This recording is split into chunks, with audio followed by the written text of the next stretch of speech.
श्री कृष्णाय नमो नमः। मैं प्राणानंद रथ आप लोगों के सामने विद्यमान हूँ।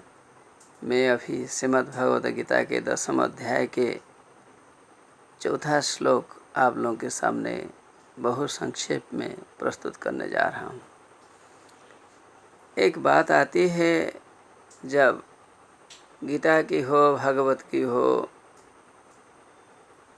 संपूर्ण महाभारत की हो या रामायण की हो, जब बातें चलती हैं मुख्य बात पर नज़र दिया जाता है। अभी इस श्लोक में बताया जा रहा है जो इतने सारे गुण हैं, ये सब कहाँ से आते हैं।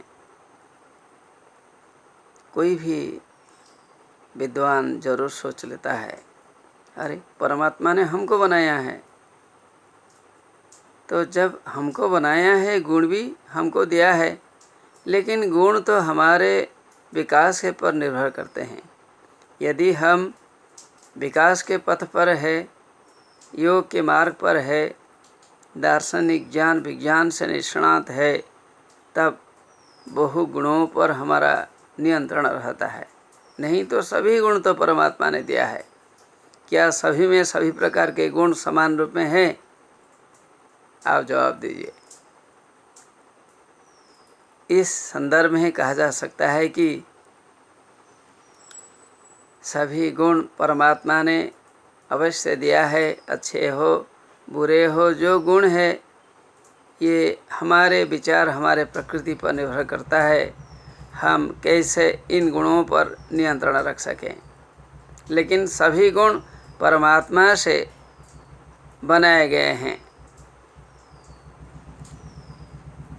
जैसे कि आग का कोई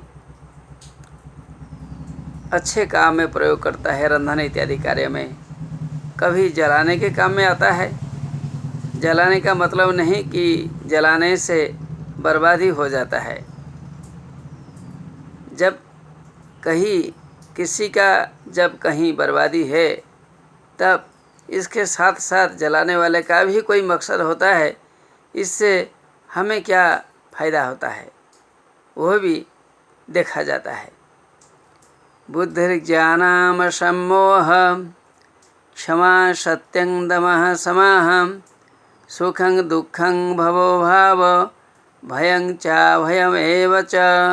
अर्थात बुद्धि, ज्ञान, असम्मोह अर्थात मोह का अभाव, व्यामोह में मत फंसना अर्थात मोहित न होना, क्षमा अर्थात क्षमा का आचरण करना, सत्य का आचरण करना, दम अर्थात संयमनम दमः, संयम करना, संयम को बरतना, ये दम है।